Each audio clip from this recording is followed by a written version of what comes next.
Sholat wajib adalah satu kewajiban yang harus dilaksanakan sambil berdiri. Namun dalam kondisi tertentu, misal di saat kita sedang sakit, lantas apakah kewajiban itu jadi gugur gara-gara kita tidak bisa berdiri? Simak pembahasannya dalam video berikut ini, mudah-mudahan bermanfaat. Like, subscribe, comment, and share. Mudah-mudahan jadi amal jariah bagi kita. Selamat datang di channel Asobar TV. A'udzu billahi minasyaitonir rajim. Bismillahirrahmanirrahim.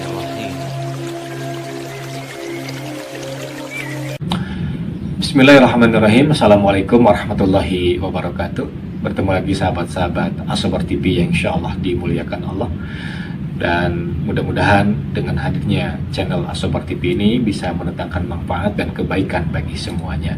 Dan tetap dan terus bantu kami, dukung kami dengan like, subscribe, kemudian kasih komentar-komentar yang baik, dan juga pukul lonceng notifikasinya agar setiap video yang baru sahabat-sahabat bisa langsung untuk bisa mengaksesnya. Di pertemuan kali ini sahabat-sahabat, kita akan coba untuk membahas panduan sholat bagi orang yang sakit.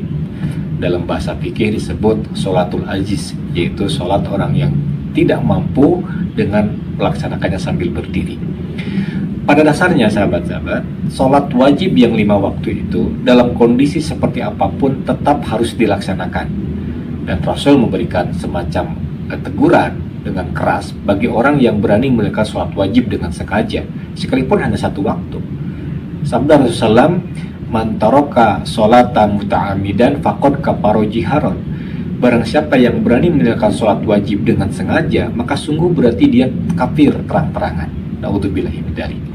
Maka selama akal masih ada, masih sehat, selama ruh masih ada dalam jasad kita, selama itu pula kewajiban melaksanakan sholat yang 5 waktu tetap berlaku bagi kita semua. Kemudian juga harus diingat bahwa sholat itu pada asal hukumnya, maksud di sinilah sholat wajib, pada asal hukumnya harus dikerjakan sambil berdiri. Ini sabda Rasulullah, "Sholli qa'iman," sholatlah kamu sambil berdiri. Nah, dalam kasus tertentu, dalam keadaan tertentu barangkali kita mengalami kondisi di mana badan kita kurang sehat, sehingga kalau untuk dipaksakan berdiri kita tidak sanggup. Maka bagaimana solusinya? Nah, ini yang akan kita coba bahas, akan kita kupas tuntas secara ringkas. Namun sebelumnya seperti biasa, saya ingin mohon maaf yang sebesar-besarnya dengan tidak mengurangi rasa hormat untuk sahabat-sahabat yang mungkin ada sedikit perbedaan pendapat dalam masalah ini. Sahabat-sahabat yang dimuliakan Allah, ketika Rasul bersabda "Sholli qa'iman," sholatlah kamu sambil berdiri, fa'ilam tastati faqa'idan, maka apabila kamu tidak sanggup berdiri maka silahkan sholat sambil duduk, fa'ilam tasti fa'ala janbin, apabila kamu tidak sanggup duduk maka silahkan sholat sambil berbaring.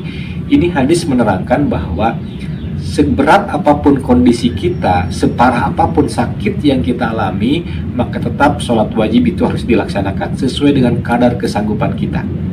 Sabda Rasul yang lain itu menegaskan bahwa idza amartukum bisai'in faf'alu mastata'tum. Apabila kamu disuruh untuk melakukan sesuatu perbuatan, kerjakan perbuatan itu sesuai dengan kadar kesanggupanmu. Nah, mari kita sedikit urai bagaimana tahapan dari berdiri, kemudian jika tidak sanggup berdiri, sholatnya sambil duduk, kemudian bagaimana bentuk duduknya, dan bagaimana kemudian sholat sambil berbaring. Ini mudah-mudahan sekali lagi bisa membantu siapapun yang membutuhkan di saat kondisi kita sedang tidak sehat. Sahabat-sahabat Asobar TV yang dimuliakan Allah, ketika Rasul bersabda, "Sholatlah kamu sambil berdiri," maka apabila kamu tidak sanggup maka silakan sholat sambil duduk. Ini sebenarnya menjelaskan bahwa tahapan berdiri dalam sholat itu ternyata beda-beda juga. Jadi tidak langsung dari karena alasan tidak sanggup berdiri lantas duduk. Berdiri sendiri kalau memang sudah tidak sanggup maka silahkan berdiri dengan dibantu oleh alat lain, misal bertopang pada tongkat barangkali, atau berdiri dengan dipegang oleh orang lain barangkali. Nah, ketika kondisi masih itu bisa dilakukan, maka tetap berdiri berarti harus dilakukan. Seperti itu. Nah, nanti ketika hendak ruku dan sujud misalkan karena sudah tidak mampu, baru itu lain cerita lagi. Yang penting berdiri itu tetap menjadi syarat utama ketika kita hendak melaksanakan sholat wajib. Baru kalau kemudian berdiri pun sudah tidak sanggup sekalipun dibantu dengan alat atau dibantu oleh orang lain, maka baru kita sholatnya pada tahapan yang kedua, yaitu sholat sambil duduk. Nah, macam-macam duduk di dalam sholat sambil duduk ini itu setidaknya ada 4 bentuk. Yang pertama, duduk di kursi seperti ini. Yang kedua, duduk di lantai. Bentuk duduk di lantai ini macam-macam, setidaknya ada 3 bentuk. Satu, yang pertama, ini videonya bisa dilihat, yaitu dengan duduk iftiros, duduk dengan bersila, duduk seperti orang yang sedang tasyahud awal. Duduk jenis yang kedua, duduk tawaruk, duduk seperti orang sedang tasyahud akhir atau tahiyat akhir. Yang ketiga, duduk dengan bersila. Nah, ini 3 bentuk cara duduk di saat kita duduknya di lantai. Dan sebagian ulama ada yang mengatakan boleh juga duduk sambil terlentang kaki menghadap ke arah kiblat. Jadi setidaknya bentuk duduk itu kalau dirinci tadi, bentuk duduk di kursi yang pertama, yang kedua duduk di lantai dialaskan sejadah dan bentuk duduknya seperti duduk tasyahud awal, kemudian bisa juga dengan duduk tasyahud akhir, bisa juga dengan terlentang kaki dijulurkan ke depan, atau yang keempat dengan cara duduk bersila. Nah, kalau kita perhatikan dalam sebuah riwayat dikatakan Rasulullah SAW itu kalau duduk sholat sambil duduk itu duduk bentuknya duduk bersila. Tapi bukan berarti yang duduk yang selain bersila itu salah, tidak. Cuman dalam riwayat yang saya baca, Rasul suka cara melaksanakan sholat sambil duduk itu bentuk duduknya adalah dengan bersila, yaitu sahabat-sahabat. Tapi sahabat-sahabat perlu diingat, kalau seandainya kita sholatnya di kursi dan kita yang dimaksud di sini adalah kita duduk itu karena sudah tidak sanggup berdiri, tapi ketika sujud masih bisa sanggup untuk dilakukan dengan sempurna, maka sujud tetap harus dilaksanakan. Nah, videonya nanti kita bisa lihat.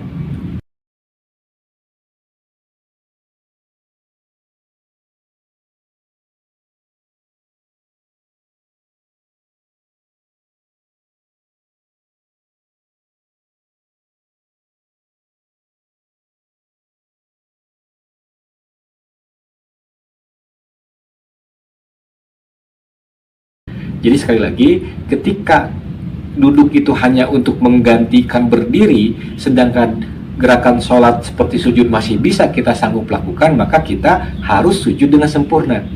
Duduk di kursi, kemudian ketika ruku dengan isyarat sedikit, pas sujud, kita turun, sujud dengan sempurna. Baru beres sujud yang kedua, kita berdiri lagi, karena tidak mungkin berdiri tadi, karena tidak sanggup berdiri, maka silahkan duduk lagi di kursi. Jadi jangan sampai begini, jangan sampai karena alasan sakit badan tidak bisa berdiri, karena lutut sakit atau karena lain hal, tapi sujud masih bisa dilaksanakan dengan sempurna sebenarnya, tapi kita tidak, malah kita sujud pun dengan isyarat. Nah, itu kurang tepat sebenarnya sahabat-sahabat ya.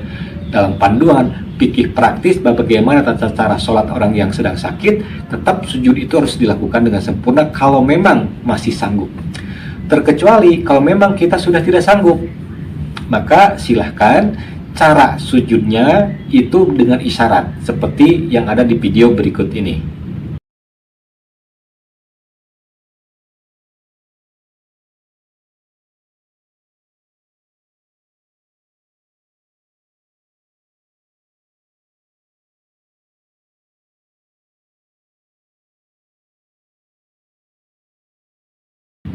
Nah, itu tata cara sholat di kursi. Sekarang bagaimana cara sholat di lantai? Tadi disampaikan bentuk sholat di lantai itu cara duduknya itu macam-macam ya. Cara duduk ketika orang yang sudah tidak sanggup berdiri, kemudian dia sholat melaksanakannya sambil duduk, bentuk duduknya itu ada 4 macam. Satu, tadi saya ulang biar jelas, duduk iftiros, duduk orang seperti tahiyat awal. Yang kedua, bentuk kakinya kaki tawaruk seperti orang sedang tasyahud akhir. Yang ketiga, duduk dengan kaki yang diselonjorkan ke depan. Yang keempat, duduk dengan bersila. Dan duduk ini adalah pengganti dari berdiri. Ingat sekali lagi, hanya mengganti posisi berdiri karena tidak sanggup untuk berdiri ke dalam sholat wajib tadi. Kemudian ketika kita masih sanggup sujud, maka tetap sujud harus dilakukan dengan sempurna, ya. Ini prakteknya. Jadi gimana cara ruku dan sujudnya orang yang sholat sambil duduk? Nah, ini prakteknya, ini videonya bisa dilihat.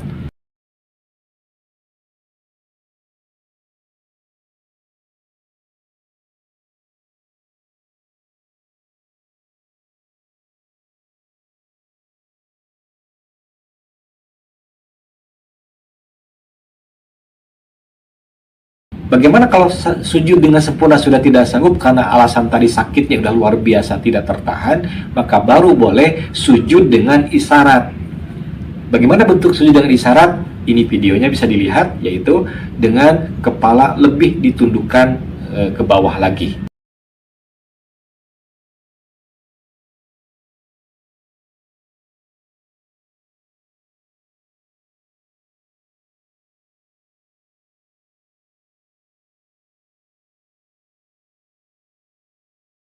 Nah, seperti itu sahabat-sahabat, gambaran atau contoh orang yang sholatnya sambil berdiri, sambil duduk, baik duduk di kursi atau duduk beralaskan sejadah. Mudah-mudahan ini bisa dipahami dengan jelas, dan apa yang disampaikan saya pun bisa mudah untuk ditangkap oleh sahabat-sahabat semua. Kemudian, tahap berikutnya, kalau memang sholat sambil duduk pun sudah tidak sanggup, orang itu sakitnya harus berbaring di tempat tidur, maka bagaimana sekarang cara sholat di tempat tidur itu? Bagi orang yang sakit, nah, maka caranya yang pertama, harus sholat itu dalam posisi miring ke sebelah kanan. Nah, ini gambarnya seperti ini, videonya seperti ini, fotonya seperti ini. Dengan wajah dan badan menghadap ke arah kiblat, posisi badan dimiringkan, lambung kanan ada di bawah. Tangan sedekap, kemudian ketika ruku dan ketika sujud berisyarat dengan anggukan kepala, dianggukan kepala. Seperti ini videonya, lihat.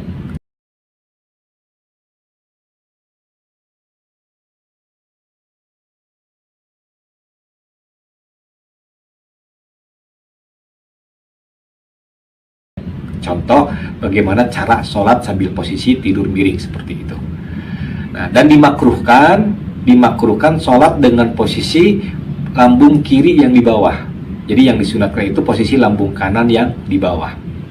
Nah, kalau dengan miring pun sudah tidak sanggup, maka silahkan dengan tidur terlentang seperti di gambar ini, seperti di video ini, tidur terlentang.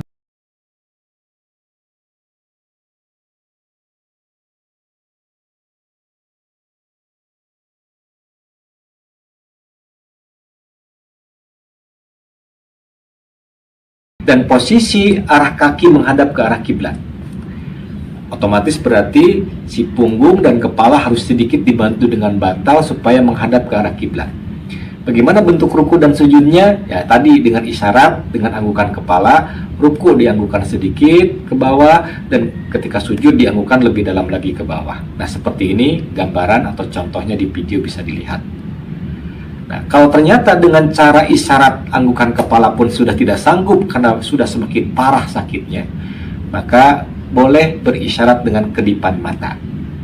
Nah, itulah sahabat, gambaran atau tutorial bagaimana praktek sholatnya orang yang sedang sakit, baik ketika sholat di kursi, atau sholat di lantai, atau sholat di tempat tidur. Mudah-mudahan apa yang disampaikan ini bisa mendatangkan manfaat.